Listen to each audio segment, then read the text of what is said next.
오늘 이 믿음에 대한 내용이 굉장히 중요하고 꼭 나누고 싶은 말씀입니다.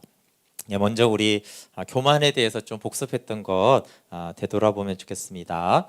가장 핵심적인 악, 가장 궁극적인 악은 교만이라고 그랬고, 이 교만에 비하면 다른 악들은 세 발의 피와 같다고 했습니다. 그리고 내가 얼마나 교만한지를 알리면, 교만한 사람을 만나서 내가 얼마나 싫어하는지를 보면 그만큼 내가 교만합니다. 특히 우리가 신앙생활할 때 정말 위험한 이 교만의 늪은, 내가 스스로 선한 사람이 됐다라고 느껴질 때나 남보다 더 낫다고 느껴질 때는 확실히 하나님이 아니라 악마를 따르고 있다라고 했어요. 우리가 정말 교만한 악마를 따르는 일을 신앙생활에서 많이 했습니다. 그래서 악마는 이 교만이라는 정권만 우리 마음속에 세울 수 있으면 얼마든지 순결하고 정직하고 용감하고 헌신되게 사는 것쯤면 얼마든지 봐줄 수가 있다고 했습니다. 지난주에는 사랑과 소망을 나누었는데, 기독교의 사랑은 감정이 아니라 의지적인 상태라고 했고, 사랑하는 방법은 그냥 그를 사랑한다고 치고 행동하면 진짜로 사랑하는 마음을 하나님이 주십니다. 그래서 하나님도 하나님을 사랑한다고 치고 행동하면 되고, 그래서 하나님을 사랑하기로 결정하고 행동하면 그것이 이제 계명을 순종하고 있는 것입니다. 다만 하나님의 사랑은 우리와 다른데, 하나님은 우리의 죄와 무관심에 지치지 않고 우리를 사랑하십니다.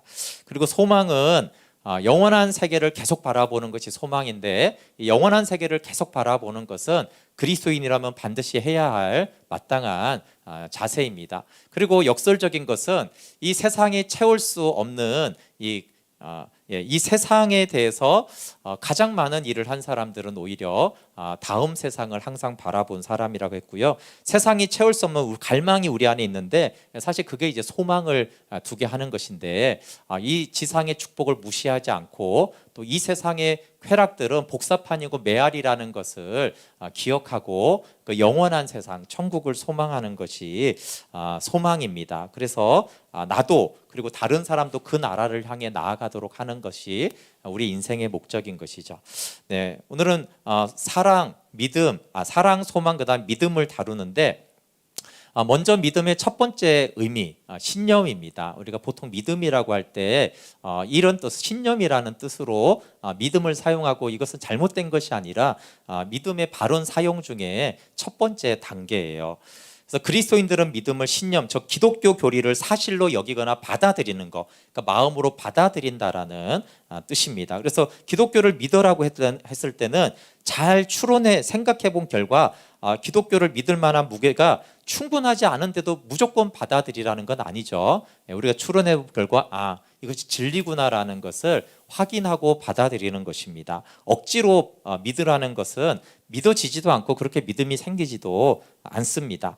그래서 이성으로 그 증거의 사실이 충분하다는 결론을 내리면, 그 뒤에 이제 기독교가 사실이 아니었으면 좋겠거나 아니라고 생각되는 상황들이 막 생기기를 시작합니다. 예를 들어서 고난과 시련에 처하거나 거짓말을 하고 싶다라거나, 돈을 벌 수 있는데 조금만 부정직하면 엄청난 돈을 벌 수 있는데 그런 기회가 와요. 그러면은 기독교가 사실이 아니면 더 좋았을 텐데, 기독교가 사실이 아니면 얼마나 편하게 그런 부정직한 일을 하고 내 마음대로 하겠습니까? 그런 상황들이나 일들이, 또 생각과 의심들이 생깁니다. 그래서 여기서 이제 신념이라고 했을 때 이제 믿음이 중요한데, 믿음은 기독교의 진리를 끝까지 고수하는 기술이에요. 그래서 믿음은 믿는 순간을 말하는 게 아니라 그 진리를 끝까지 고수하는 기술입니다. 그래서 믿음은 뭐냐면, 아무리 기분이 바뀌어도 한 번 받아들인 진리를 끝까지 고수하는 기술이 믿음이에요. 그래서 기분은 이성의 생각과 상관없이 변하여서, 기분이 상하면 이성의 반기를 들어서 그렇지, 기독교가 사실이야, 하나님이 살아계시면 그럴 수 있어라는 여러 가지 감정을 통한 생각들을 만들어내요. 그렇지만 감정의 변화에도 불구하고 기독교 진리를 끝까지 고수하는 이것이 중요하기 때문에 이것을 덕목이라고 할 수 있는 거예요. 그래서 믿음을 고수하는 것을 덕목이라고 할 수가 있습니다. 그리고 감정과 상관없이 믿음을 고수하기 위해, 믿음의 습관을 들이기 위해 이제 훈련을 해야 돼요. 그래서 먼저 사람의 기분은 바뀌게 마련이라는 사실을 인정해야 됩니다. 그래서 날마다 조금이라도 시간을 내어 주요 교리들을 찬찬히 정신에 새기는 것. 그래서 이제 믿음의 진리를 고수하는, 더 분명히 하는 것이 필요하고, 이것 때문에 매일 기도하며 성경과 경건서적을 읽고 교회에 나가는 일이 그리스도인의 삶의 필수적인 이유가 여기에 있어요. 우리가 믿는 바를 지속적으로 상기를 해야 되는데, 왜냐하면 가만히 내버려 두는데도 우리의 정신 속에서 살아남을 수 있는 신념은 없기 때문에 그래요. 그래서 믿음의 첫 번째 정의는 신념이고, 그 신념은 끝까지 고수해야 되는데, 끝까지 고수하려면 날마다 기독교의 진리를 말씀을 통해 또 진리를 우리 가운데 확증하는 이 훈련을 반드시 해야 되고 필수적인 것입니다.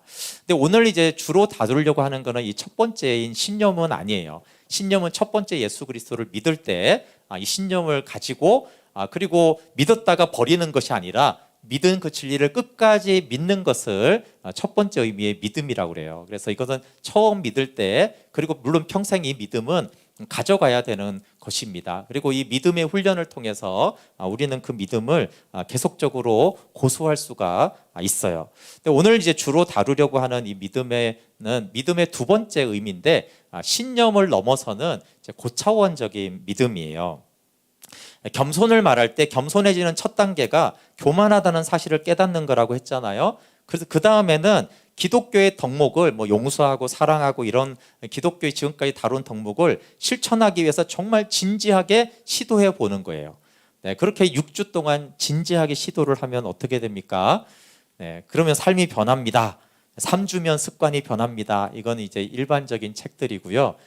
이건 전혀 그렇지 않습니다. 성경은 6주 동안 내가 정말 교만하다는 걸 깨닫고 진지하게 하나님의 말씀을 실천하려고 노력을 해보면 완전히 원점으로 돌아가거나 아니면 더욱더 추락하는 자신의 모습을 부딪히게 돼요.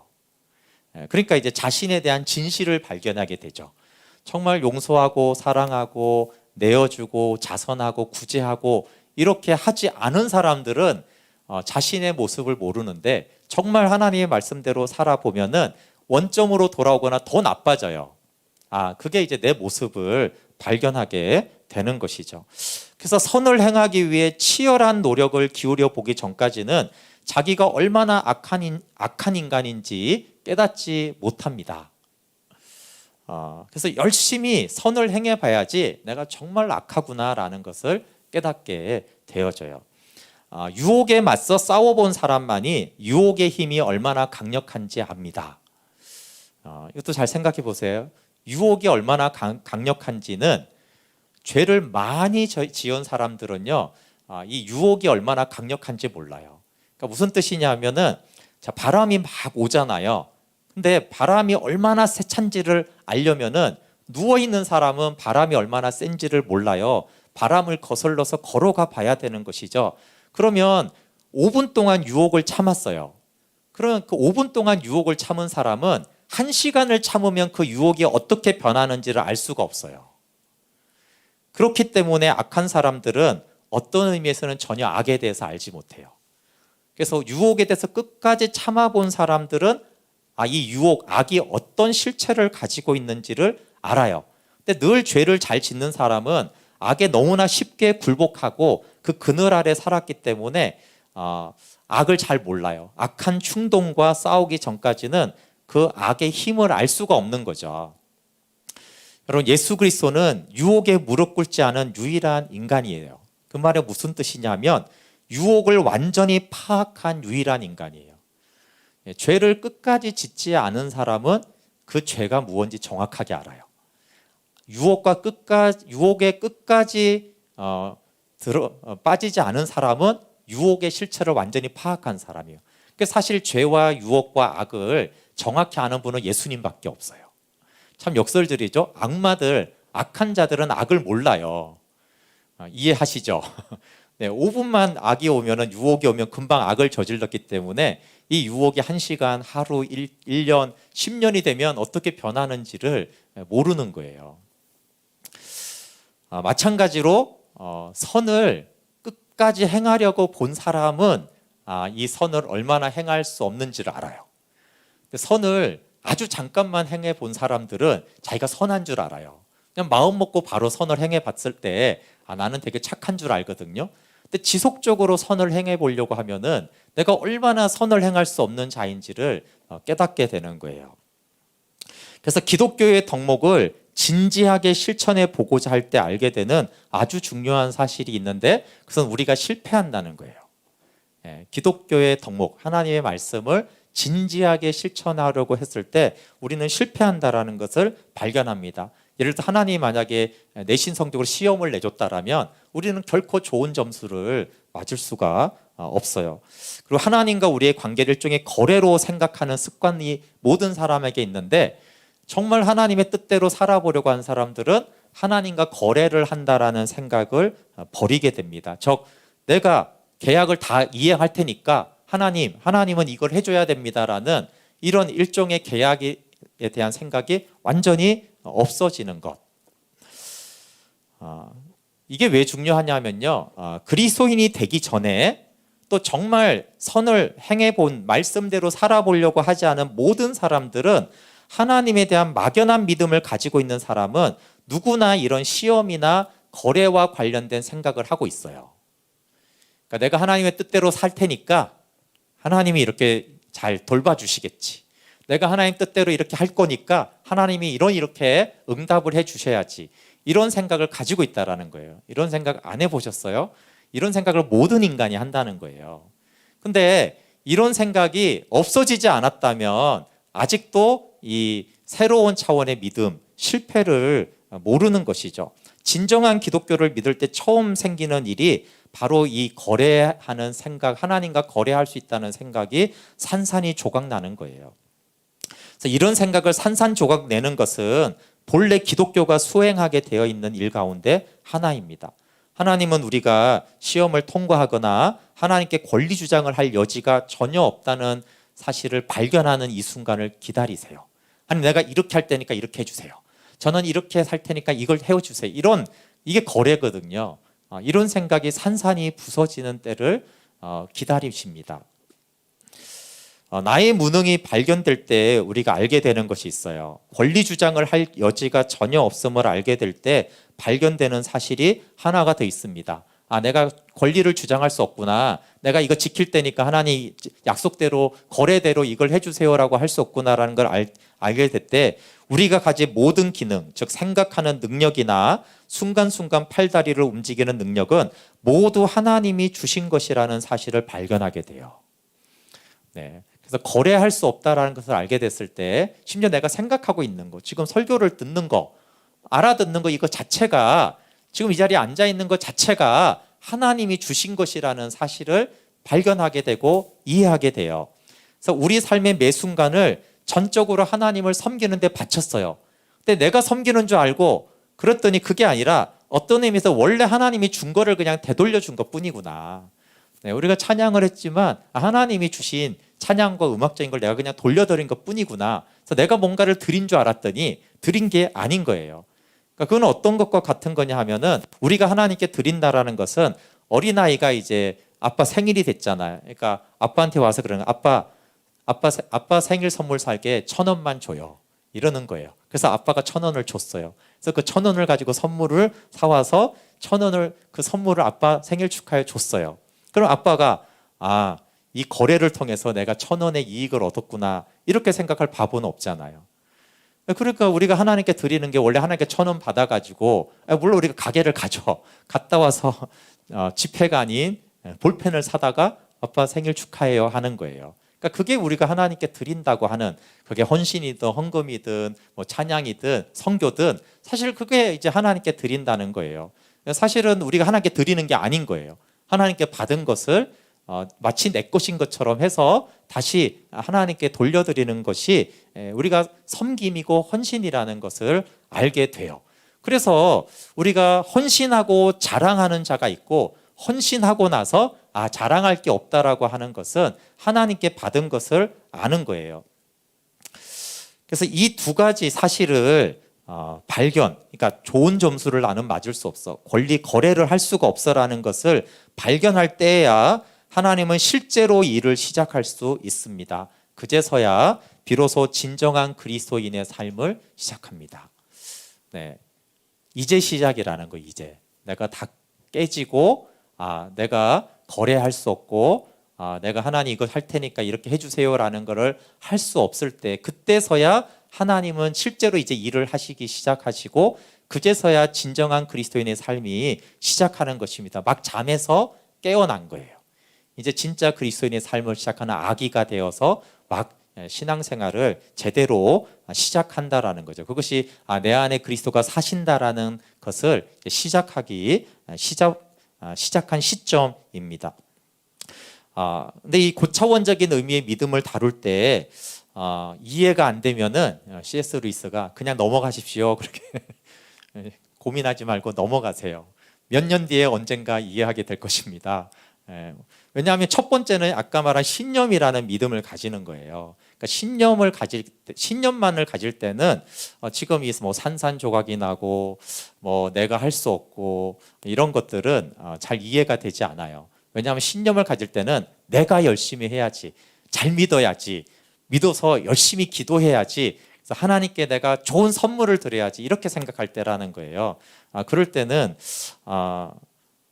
내가 아무것도 할 수 없다니 무슨 소리지?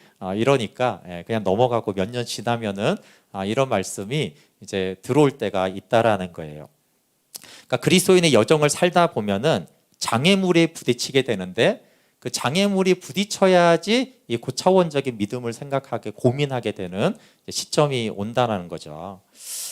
네, 그래서 이 고차원적인 믿음은 언제 대두가 되고 고민이 되기 시작하냐 하면은 기독교 도덕을 실천하려고 최선을 다했는데도 실패한 후에야, 실패한 다음에, 또는 이제 실천에 비록 좀 성공은 했지만 이게 내가 한 게 아니라 하나님이 하셨구나, 하나님이 준 걸 되돌려 드린 것에 불과하다는 사실을 발견한 후에야 비로소 대두가 됩니다. 즉 짧게 말하면 자신이 완전히 파산했다는 사실을 발견한 후에야 이 고차원적인 믿음이 대두가 돼요. 그러니까 고민을 하기 시작하고 그럼 이 믿음은 무엇인가라고 이제 고민하고 이것들을 이제 알 수 있도록 성령님께 배우는 시기가 된 것입니다.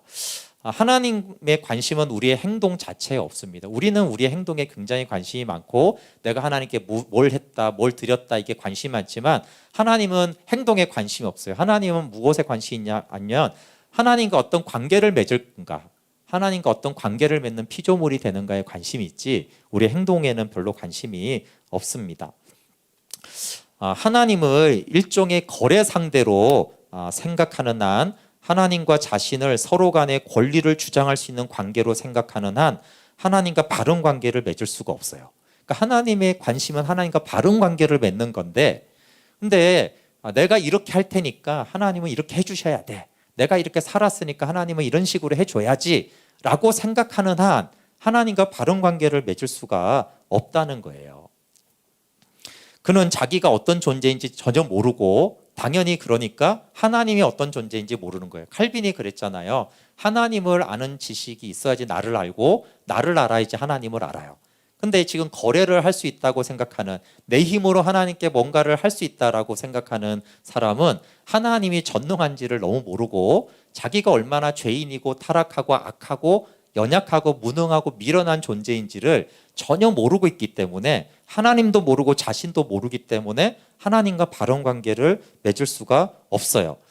그는 자신이 완전히 파산했다라는 사실을 발견하기 전까지는 하나님과 올바른 관계를 시작할 수가 없습니다. 여기서 발견한다는 것은 정말 새롭게 발견한다는 뜻이에요. 지식으로 안다는 뜻이 아니라 경험으로 체득하는 것을 말합니다.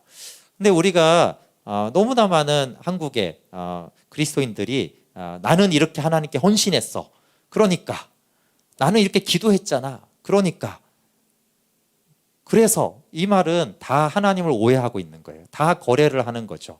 내가 하나님께 어떻게 내 삶을 드렸는데 하나님이 이렇게 했으니까 하나님은 이렇게 해주셔야지, 이런 생각이나 기도는 다 하나님을 오해하고 하나님과 관계를 하고 있지 않은 상태고, 하나님을 모르는, 자신을 모르는 무지 상태에 있는 거예요.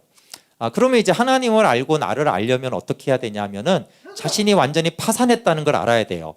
나는 절대로 하나님 뜻대로 살 수 없구나. 내가 하나님 뜻대로 살려고 하다 보니까 내가 얼마나 악한 존재인지를 알겠구나. 그럼 어떻게 그것을 알게 되느냐 하는 유일한 방법이 뭐냐 하면 하나님의 법을 지켜보려고 있는 힘껏 노력해 보는 거예요.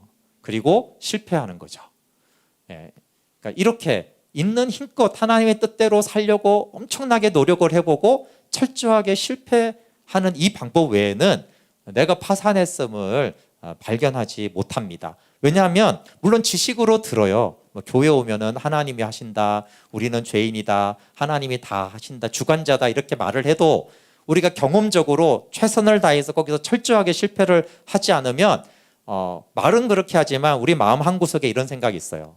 조금만 더 노력하면 다음번에는 이걸 할 수 있었는데, 조금만 더 노력하면 다음번에는 내가 선해질 수 있는데, 이런 생각들이 늘 한켠에 숨어 있기 때문에 이 숨어 있는 생각이 드러나서 깨지려면은 우리가 최선을 다하고 실패를 하지 않는 이상 우리 안에 있는 나는 더 선할 수 있어, 나는 이대로 살 수 있어, 나는 선을 행할 수 있어라는 그 생각을 버리지 않는다라는 것이에요. 그래서 하나님께 돌아가는 길은 어떤 의미에서 도덕적으로 더 열심히 노력하는 것입니다. 이 모든 노력은 당신이 이 일을 하셔야 됩니다, 나는 못합니다라는 그 지점까지만 효력을 발생하고 거기까지만 우리를 인도해요. 근데 이제 이렇게 이제 얘기를 하면은 그러면 나는 그 지점에 와 있는가? 언제 나는 그러면 그 지점에 도달할 것인가? 그걸 질문하지 말라는 거예요. 질문하면 어떻게 되냐면 그러면 잘못된 길로 들어서게 돼요. 반드시는 아니지만 우리 삶에서 정말로 중요한 일들은 대개 우리가 모르는 사이에 일어나잖아요. 네. 우리가 지금 내가 키가 크고 있어 이렇게 말하는 사람 없잖아요. 그러니까 내가 계속 키가 크고 있는지 확인하려는 사람, 매일 그 생각만 해요. 내가 키가 크고 있을까?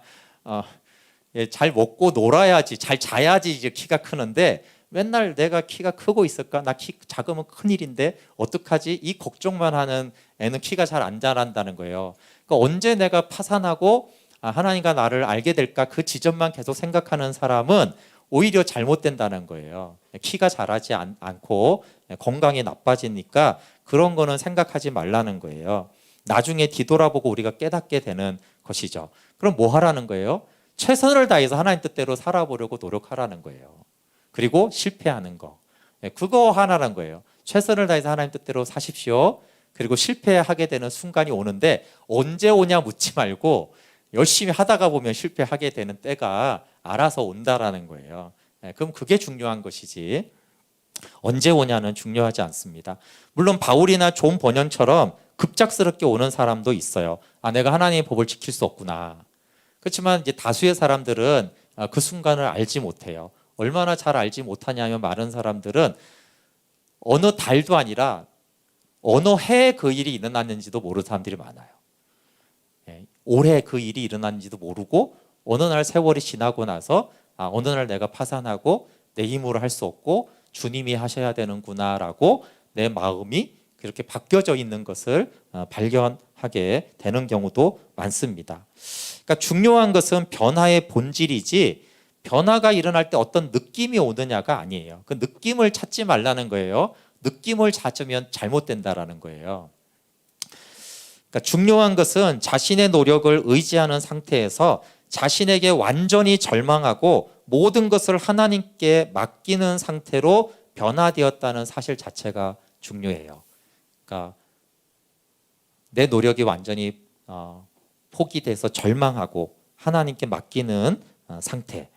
그러면 이제 나에게 절망하고 하나님께 맡긴다고 했을 때 이 하나님께 맡긴다라는 뜻이 무슨 뜻인가라고 했을 때 그것은 그리스도를 전적으로 신뢰한다라는 뜻인데요. 저 그리스도가 사셨던 이 완전한 순종의 삶을 나도 하나님이 살게 해주신다라는 것을 믿는 거예요. 그리스도는 이 모든 것을 거저 주십니다.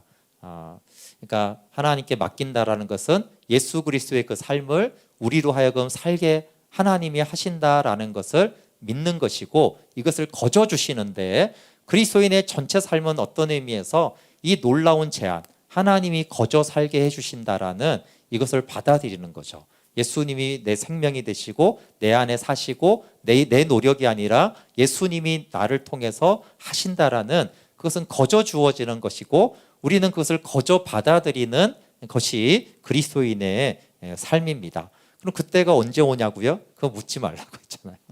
네.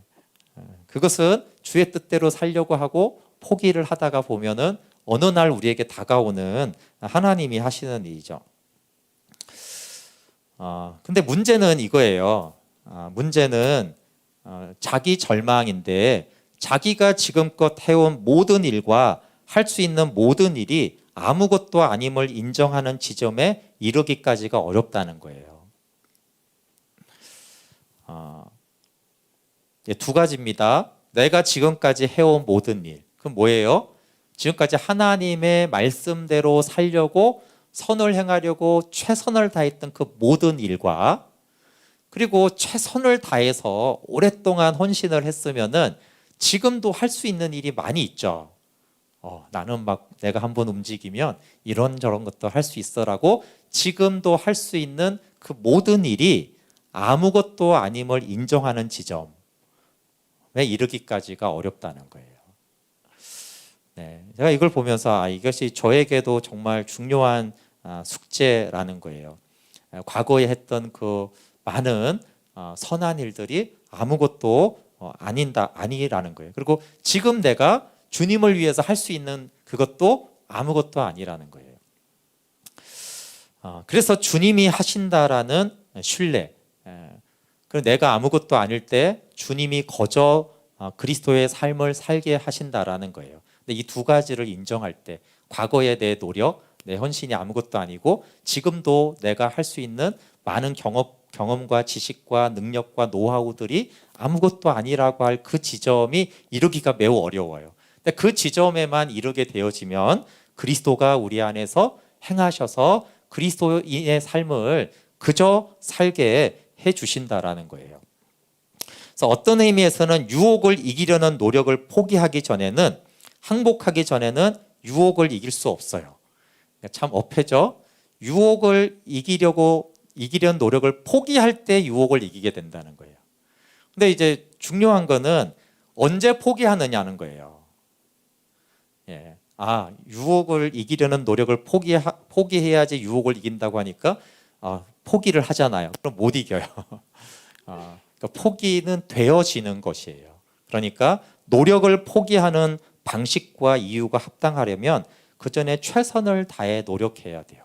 최선을 다해 노력해야지만 그 노력을 포기하게 되는 지점에 이르게 된다라는 거예요. 그리고 최선을 다하다가 더 이상 최선을 다할 수 없어서 포기하게 되는 그 지점에서 유혹을 이기게 된다라는 거예요.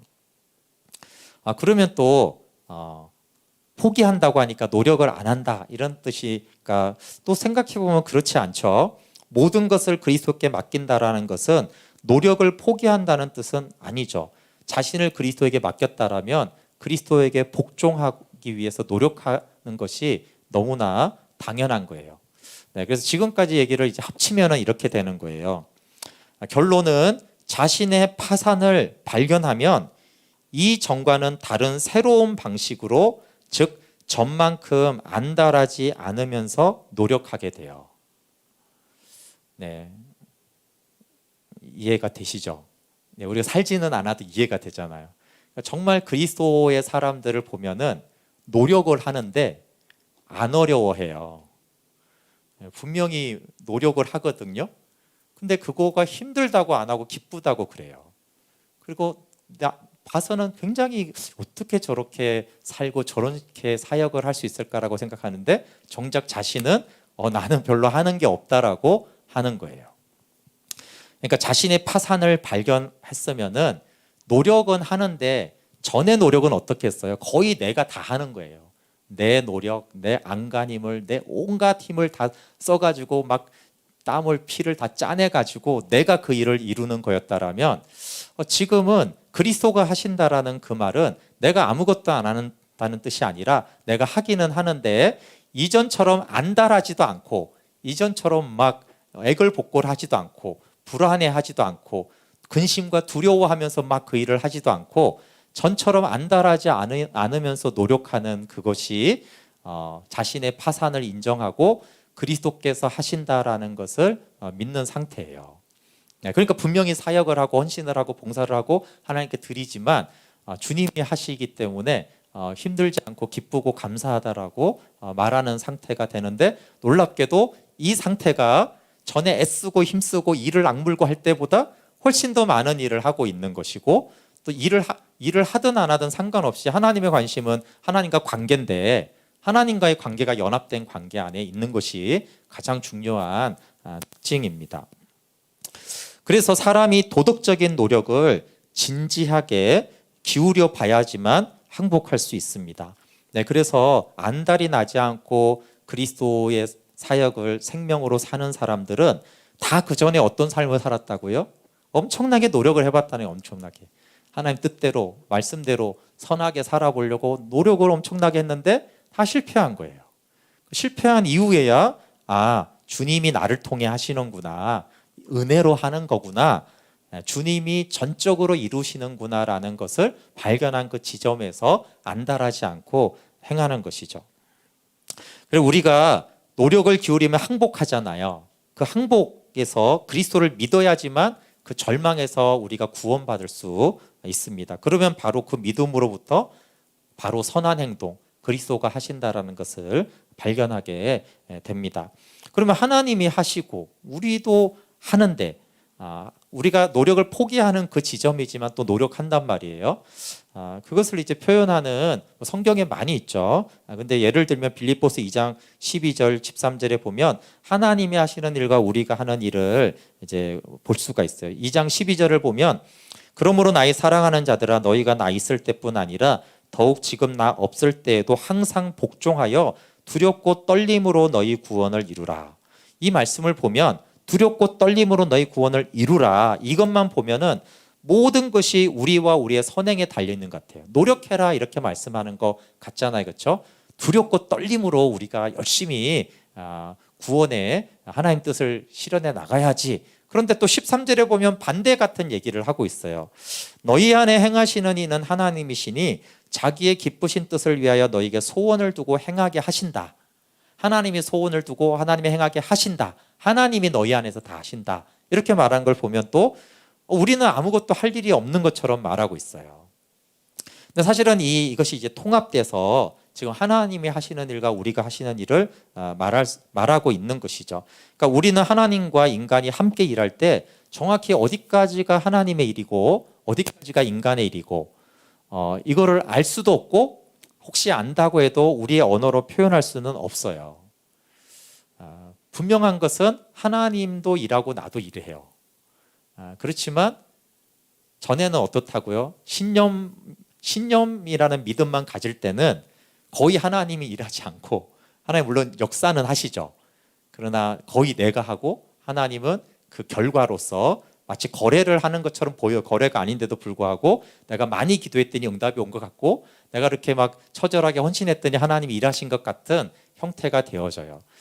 그런데 거기서 하나님이 실패하게 하시는 지점에서는 이제 하나님이 하시는데 우리를 통해서 일하십니다. 그러니까 기독교가 처음 예수님을 믿을 때는 예배해야 됩니다, 기도해야 됩니다, 성경을 읽어야 됩니다, 사랑해야 됩니다, 이런 식으로 이제 선교해야 됩니다라고 많이 가르쳐서 뭔가 의무와 규칙과 죄를 짓지 말아야 한다라는 것을 가르치는 것 같이 보이지만 결국은 이 모든 것을 통해 도덕 너머의 것으로 우리를 이끌어 간다는 거예요. 이거는 모든 신실한 그리스도인들이 다 인정하는 거예요.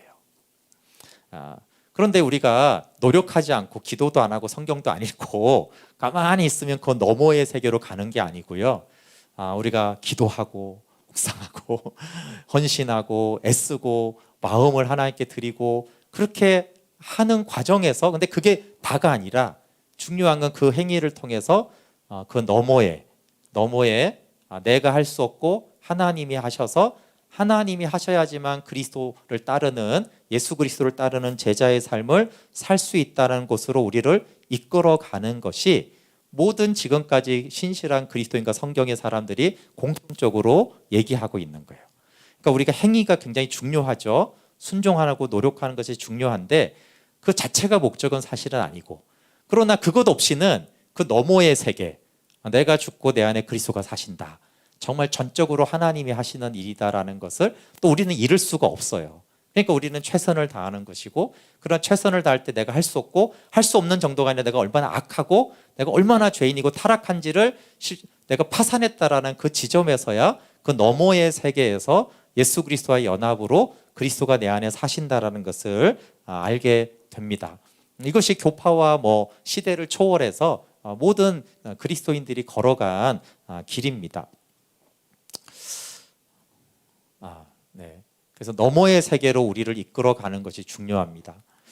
그러면 도덕 너머의 세계로 이끌려가면 어떻게 되냐? 만약에 내가 넘어갔는지 아닌지 확인은 할 수 있어요. 그리고 넘어간 사람인지 안 사람인지를 우리가 알 수 있는, 저 사람은 넘어갔나? 도덕 너머로.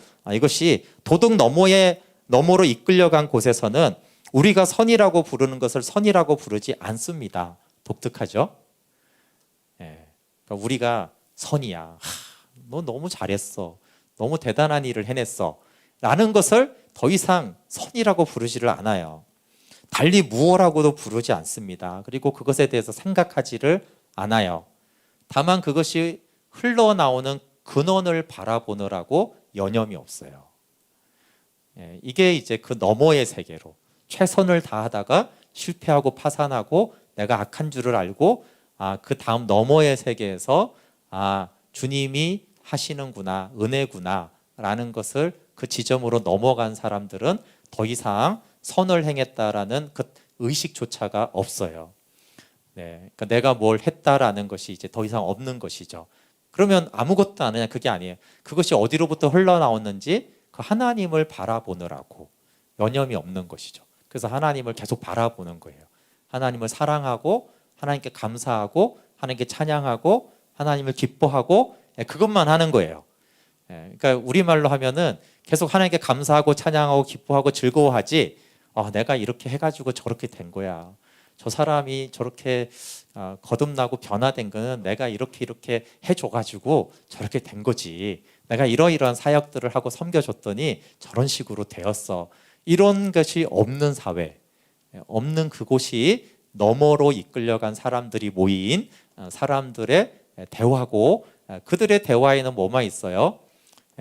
그 삼위 하나님을 바라보고 그분을 즐거워하고 그분이 어떤 일을 하셨는지, 그분이 어떠한 사랑을 베푸셨는지, 그분이 어떠한 은혜들을 일하셨는지, 그 하나님을 사랑하고 자랑하고 기뻐하는 그 대화만이 있는 것입니다.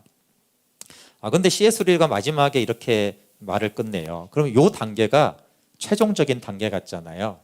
그런데 이 단계는 이 세상의 바로 바깥에 있는 단계에 불과하다. 그 너무 아주 멀리까지 내다볼 수 있는 사람은 없다. 그러니까 무슨 말이냐면 하나님의 나라는 이 단계가 아니라 이 단계보다도 훨씬 너머의 세계가 또 있다는 거예요. 다만 연약한 우리의 인간은 그걸 볼 수가 없는 거라는. 물론 이 단계에서도 깊이가 계속 있기 때문에 자기보다도 훨씬 더 이 너머의 세계를 더 자세히 볼 수 있는 사람은 얼마든지 있을 것이다 라는 거예요. 그러니까 우리가 사는, 우리 힘으로 사는 세계가 있고, 그 너머에 하나님만 자랑하는 세계가 있고, 그거보다 더 깊은 하나님과 하나 된 완전한 연합 안에 있는 그 세계가 사실은 또 있다. 다만 그 세계까지는 우리가 잘 가지를 못하고 잘 바라볼 수가 없다라는 거예요. 그래서 이 세계를 우리가 이제 살아가는 것이 진정한 그리스도인의 삶이다라는 것이에요. 그래서 오늘 그 두 차원의 이제 믿음을 다루었는데, 부정적인 것으로는 교만을 아는 것이 신앙생활에 결정적으로 중요합니다. 그러니까 이 교만과 오늘 이 믿음을 보시면은 교만이 완전히 꺾인 때가 이제 진정한 믿음으로 사는 때예요. 근데 우리가 믿음의 처음 믿음은 사실은 그 신념은 나쁘다는 게 아니에요. 절대 아주 좋은 겁니다. 근데 그 신념을 끝까지 믿음이라고 생각한다라면 사실은 진짜 그리스도인의 삶은 알지도 못한다는 거예요. 하나님의 복음의 진리를 내가 받아들인 그 신념으로부터 우리는 신앙생활을 시작하고 거듭나고 하나님의 자녀가 되지만 그러다가 한계를 부딪히고 거기서 내가 파산하고 그리스도가 하신다라는 그 지점이 사실은 진짜 진실한 진정으로 그리스도가 연합되어서 살아가는 하나님의 뜻 가운데 살아가는 이제 믿음의 그게 이제 믿음으로 사는 믿는 자라는 믿는 자의 삶과 생활이라고 하는 거라는 거예요. 그래서 부정적으로는 교만을 알아서 교만을 십자가에 못 박고 깨트리는 것이 굉장히 중요하다라면 좀 더 긍정적으로 이 믿음, 이 고차원적인 믿음, 내가 파산되고 그리스도가 내 안에 사시는 이 믿음을 우리가 가지는 것, 이 믿음을 아는 것, 이 믿음을 알기 위해서는 최선을 다해서 하나님 뜻대로 살려고 노력하다가 파산하고 그리스도가 내 안에 행하시는구나라는 것을 알게 되는 그 지점이 이제 실제적인 그리스도인의 믿음이라는 거예요. 그래서 우리가 신념에만 머물러 있다라면 물론 예수님 믿는 거죠. 믿는 것이지만 이제 하나님 자녀가 된 것은 맞지만 진짜 예수 그리스도를 믿는 그리스도인의 삶, 성경에서 말하는 그리스도의 삶, 바울 서신이 말하는 그리스도인의 삶이 되어지는 것을 내가 아직 알지도 못하는 지점에 와 있구나라는 것을 알고 적어도 겸손해져야 되잖아요, 그렇죠? 근데 이 신념의 차원에 있으면서 심지어 교만해요. 내가 믿어봤더니 이렇고 믿음의 세계는 이렇고 이런 것들은 이제 막 은사가 어떻고 이런 것들은 사실은 정말 하나님의 나라의 관점에서는 너무나 하수들, 너무나 이렇게 잔챙이들이 알지 못하니까 내가 크냐 누가 크냐 논쟁하고 막 체험했다 경험했다 은사 받았다 능력 받았다 이러는 것이지 사실은 이 시작점에도 그 너머로 이제 넘어오지도 못한 곳에 있으면서 그것이 죽을 때까지의 믿음이라고 생각하는 것은 너무 비참하다는 거예요. 그래서 그냥 예수 믿고 구원 받는 거잖아요. 근데 이 믿음이라고 했을 때 이 두 가지 종류의 믿음이 있다라는 것을 우리가 꼭 알아야 되고 반드시 이 두 번째 차원의 그리스도가 내 안에 사시는 차원의 믿음을 이루어야지 이제 막 잠에서 깨어나서 사실 그 지점에서 기독교인의 삶과 비기독교인의 삶은 완전히 달라져요. 신념으로 살 때는 우리는 구원받았지만 사람들이 봤을 때는 종교 생활을 하는 거잖아요, 그렇죠? 종교를 가지고 기독교 종교를 가지고 사는 나는 취미생활하고 너는 기독교 종교 믿고 이런 차원이잖아요. 크게 다르지는 않아요. 다른 사람도 엄청 노력하면 돈 벌잖아요. 엄청 노력하면 공부 잘하고 우리가 엄청 노력하면 또 응답이 있고 성령 체험하고 이런 것들인 거예요. 근데 내가 파산하고 그리스도의 내 안에 사시면은 안달하지 않고 그 막 하나님의 일을 하고 연합이 되잖아요. 그때부터 안디옥 교회가 원래는 그리스도인이라는 뜻이 그리스도에게 속한 사람이잖아요. 세상 사람들과 다니까 부정적으로 썼지만 하여튼 세상 사람들이 우리하고 다른 거예요. 우리하고 달라 쟤네들은. 그래서 그리스도를 따르는 그리스도에 속한 사람이란 뜻으로 저들을 안 믿는 사람이 그리스도인이라고 불러주기 시작했단 말이에요. 그래서 다른 삶이죠. 그때부터는. 이 두 번째 믿음으로 사는 믿음은 세상의 삶과 완전히 이제 다른 차원의 그냥 너머의 세계에서 살기 때문에 마치 강 건너의 세계처럼 살아가는 삶인데 사실은 그 세계가 그 삶이 그 나라가 하나님이 우리에게 주시는 삶이기 때문에 우리가 이 두 번째 믿음에 이르러야 하고 또 이 두 번째 믿음에 이르지 못했다면 또 하나님 반드시 왜냐하면 하나님 사랑하니까 열심히 살다 보면 한계를 맞게 해요. 이 장애물과 한계 상황에서 하나님이 두 번째 믿음을 주시기 위하니까 우리가 그 소망을 가지고 하나님 앞에 나아가면 좋겠습니다. 네, 같이 우리 찬양하고 기도할게요.